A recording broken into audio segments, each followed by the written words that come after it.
ಬಂದ್ಮೇಲೆ ಮಾತಾಡಿ ಈ ಸಭೆನ ನಾವು ಯಾವ ಉದ್ದೇಶಕ್ಕೆ ಮಾಡಬೇಕು ಅಂತಿದ್ದೋ ಅದನ್ನೆಲ್ಲ ಅವರಿಗೆ ಈಗಾಗಲೇ ಹೇಳಿದ್ದೇನೆ, ದೂರವಾಣಿಯಲ್ಲೇ ಹೇಳಿದ್ದೇನೆ. ಬಂದ್ಮೇಲೆ ಅವರಿಗೆ ಮಾತಾಡಿ ಆಮೇಲೆ ಅವ್ರು ಏನು ಹೇಳ್ತಾರೋ ಆ ರೀತಿ ಮುಂದುವರಿತು. ಸರ್, ಈ ಒಂದು ನಡೆ ಬಗ್ಗೆ ನಿಮ್ಮ ಹಿರಿಯ ನಾಯಕರು ಕೂಡ ಬೇಸರ ವ್ಯಕ್ತಪಡಿಸ್ತಾ ಇದ್ದಾರೆ ಸರ್. ಎಂ.ಬಿ. ಪಾಟೀಲ್ ಅವರು ಕೂಡ ಸಚಿವರು ಶಾಸಕರು ಸಭೆ ಮಾಡಿದ್ರೆ ತಪ್ಪಲ್ಲ, ಅದು ಯಾಕೆ ಈ ತರ ಇದು ಮಾಡ್ತಾರೆ ಅಂತ ಹೇಳಿದ್ದಾರೆ. ಮತ್ತೆ ಅದನ್ನ ಗಮನಕ್ಕೆ ತರಬೇಕಾ? ಇಲ್ಲ, ಅವ್ರು ಹೇಳಿದ್ರಲ್ಲ ಮೊದಲೇ, ಅವ್ರು ಮೊದಲು ಹೇಳಿದ ಮೇಲೆ ನಾವು ಮುಂದಕ್ಕೆ ಹಾಕಿದ್ದು. ಮತ್ತೆ ತಿರ್ಗಾ ಅವರಿಗೆ ಅವ್ರ ಗಮನಕ್ಕೆ ತಂದು ಮಾಡೋದು ಸೂಕ್ತ ಅಂತ ಅನ್ಸುತ್ತೆ. ಬಹಳ ಜನ ನಾವೆಲ್ಲ ಅದೇ ರೀತಿ ಮಾತಾಡ್ಕೊಂಡಿದ್ದೇವೆ. ಅವ್ರ ಗಮನಕ್ಕೆ ತಂದೆ ಮಾಡ್ತೇವೆ. ಸರ್, ಈಗ ಶಾಸಕಾಂಗ ಪಕ್ಷದ ಸಭೆನೂ ನಡೀತಾ ಇದೆ, ಸಚಿವರು ಇಲ್ಲಿ ಇರ್ತಾರೆ, ಶಾಸಕರು ಇಲ್ಲಿ ಇರ್ತಾರೆ ಸರ್. ಹಿಂದೆ ಮುಂದೆ ದಿನ ಮಾಡಬಹುದಲ್ಲ ಅಂತ ನೋಡೋಣ. ಅದು ಮುಂದಕ್ಕೆ ಸಮಯ ಮತ್ತು ದಿನಾಂಕ ಅವೆಲ್ಲ ಆಮೇಲೆ ಯೋಚನೆ ಮಾಡ್ತೀವಿ. ಮೊದಲು ಅವರ ಜೊತೆಯಲ್ಲಿ ಮಾತಾಡಿದಾದ್ಮೇಲೆ ತೀರ್ಮಾನ ಮಾಡ್ತೀವಿ. ಸರ್, ಆಮೇಲೆ ಇವರು ನಕ್ಸಲ್ಸ್ ಶರಣಾಗಿದ್ರಲ್ಲ ಸರ್, ಅವ್ರದೆಲ್ಲ ವೆಪನ್ಸ್ ಎಲ್ಲ ಸಿಕ್ಕಿದೆ ಅಂತ ಹೇಳಿದ್ದಾರೆ. ಸುಮಾರು ವೆಪನ್ಸ್, AK-56, ರಿವಾಲ್ವರ್ಸು, ಕಂಟ್ರಿ ಮೇಡ್ ಪಿಸ್ಟಲ್ಸು ಇದೆಲ್ಲ ಸಿಕ್ಕಿದೆ ಅಂತ ಹೇಳಿದರು. ಡೀಟೇಲ್ಸು ಅವರೆಲ್ಲ ಆಮೇಲೆ ತಿಳಿಸ್ತಾರೆ ಅಂತ ಕಾಣಿಸುತ್ತೆ.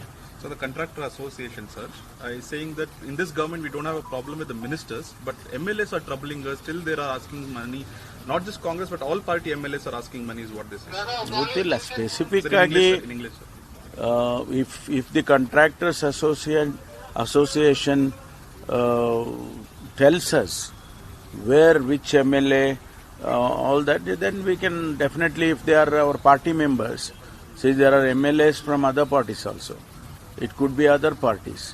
Or if Congress MLAs have demanded anything like that, then let them tell us. We'll bring it to the notice of the Chief Minister or PCC President. Sir, Kumaraswamy ಅವರು ಗಂಭೀರ ಆರೋಪ ಮಾಡಿದ್ದಾರೆ ಸರ್. ಸಹಿ ಮಾರಾಟಕ್ಕಿದೆ ಈ ಸರ್ಕಾರದಲ್ಲಿ ಹೆಚ್ಚಿಗೆ ಅವರು ಹೇಳುವ ಹೇಳಿಕೆಗಳಿಗೆ ಹೆಚ್ಚಿಗೆ ಪ್ರತಿಕ್ರಿಯೆ ಮಾಡೋದು ಏನು ಸರಿ ಇಲ್ಲ ಅನ್ಸುತ್ತೆ ನಮ್ಗೆ. ಪದೇ ಪದೇ ಆರೋಪ ಮಾಡ್ತಾ ಇದ್ದಾರೆ. ಅದೇ ಅದಕ್ಕೆ ಸರಿ ಇಲ್ಲ ಅಂತ ಹೇಳೋದು.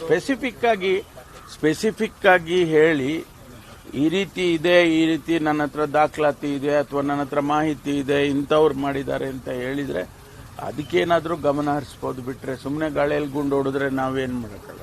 ಪಕ್ಷಕ್ಕೂ ಮತ್ತೆ ಸರ್ಕಾರಕ್ಕೆ ಡ್ಯಾಮೇಜ್ ಆಗುತ್ತಲ್ಲ ಅಲ್ಲ, ಏನು ಡ್ಯಾಮೇಜ್? ಅವ್ರ ಹೇಳಿಕೆ ಇನ್ನು ಅವ್ರಿಗೆ ಡ್ಯಾಮೇಜ್ ಆಗುತ್ತೆ, ಬಿಟ್ರೆ ನಮಗೇನು ಡ್ಯಾಮೇಜ್ ಆಗಲ್ಲ. ಅವರ ನೋಡಿ, ಅವತ್ತು ನಾವು ಹೇಳಿದಾಗ ಕಾಂಟ್ರಾಕ್ಟರ್ ಅಸೋಸಿಯೇಷನ್ ಅಧ್ಯಕ್ಷರೇ ಪ್ರಧಾನಮಂತ್ರಿಗೆ ಪತ್ರ ಬರೆದಿದ್ರಲ್ಲ, ಅವರೇ ಸ್ಪೆಸಿಫಿಕ್ ಆಗಿ ಹೇಳಿದ್ರಲ್ಲ ಕೆಂಪಣ್ಣವರು. ಆ ರೀತಿ ಹೇಳಿದ್ರೆ ಈಗ ಅದನ್ನೇ ನಾನು ಹೇಳಿದ್ದು. ಈಗ ನಮಗೆ ಯಾರಾದರೂ ಸ್ಪೆಸಿಫಿಕ್ ಆಗಿ ನಮ್ಮಲ್ಲಿ ಹೇಳಿದ್ರೆ ಅದಕ್ಕೆ ಗಮನ ಹರಿಸ್ಬೋದು. ಹೌದು, ನಾವು ಮೊದಲಿನಿಂದನೂ ಹೇಳ್ಕೊಂಡೇ ಬಂದಿದ್ದೇವೆ.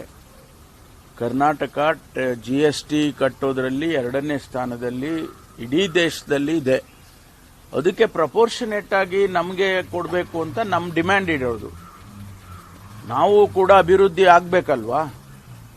ಇವತ್ತು ಜನ ಹೇಳ್ತಾರೆ ಅದು ರಸ್ತೆ ಆಗಲಿಲ್ಲ, ಈ ರಸ್ತೆ ಆಗಿ. ಬೆಂಗಳೂರು ಪಟ್ಟಣದಲ್ಲಿ ತಮಗೆ ಗೊತ್ತಿದ್ದಾಗೆ ಬೇಕಾದಷ್ಟು ರಸ್ತೆಗಳಾಗಬೇಕು ಅಂತೆಲ್ಲ ಡಿಮ್ಯಾಂಡ್ ಹೇಳ್ತಾರೆ.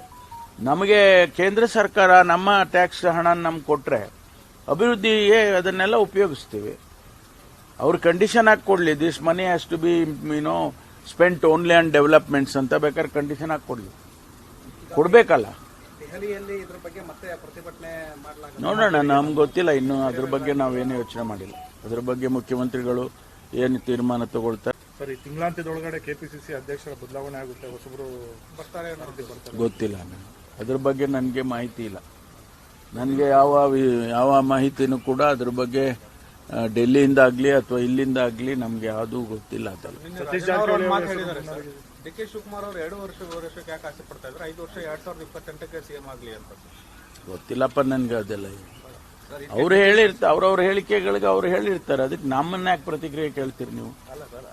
ರಾಜಣ್ಣ ಹೇಳಿದ್ದಕ್ಕೆ ನಾನು ಯಾಕೆ ಪ್ರತಿಕ್ರಿಯೆ? ನಿಮ್ಮ ನಾಯಕರ ಸಭೆ ರದ್ದಾಗಿರೋದು ಒಂದು ಭಾಗ ಸರ್ ಇದು.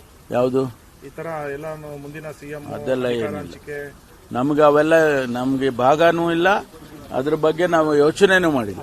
ಸಮಾಜದ ಸದುದ್ದೇಶದಿಂದ ನೀವು ಸಭೆ ಕರೆದ್ರೆ ಹೈಕಮಾಂಡ್ ಒಪ್ಪಿಗೆ ಇಷ್ಟೊಂದು ಮಟ್ಟಿಗೆ ತಗೋಬೇಕಾದ್ರೆ ಏನಿಲ್ಲ, ಇಲ್ಲ ಆ ಥರ ಏನಿಲ್ಲ. ಅವರು ಹೇಳಿದ ಮೇಲೆ ನಾವು ಅವರಿಗೆ ಮಾಡೋಣ ಅಂತ ಅಷ್ಟು, ಬೇರೆ ಅವರು ಹೇಳಿದ್ರು ನಾವು ಹೈಕಮಾಂಡಿಗೆ ಗೌರವ ಕೊಡ್ತೀವಿ, ನಮ್ಮ ಪಕ್ಷದಲ್ಲಿ ಹೈಕಮಾಂಡು ಸುಪ್ರೀಮು. ಹೈಕಮಾಂಡ್ ಹೇಳಿದ ಮೇಲೆ ನಾವು ಅದನ್ನ ಕೇಳಬೇಕಲ್ವಾ.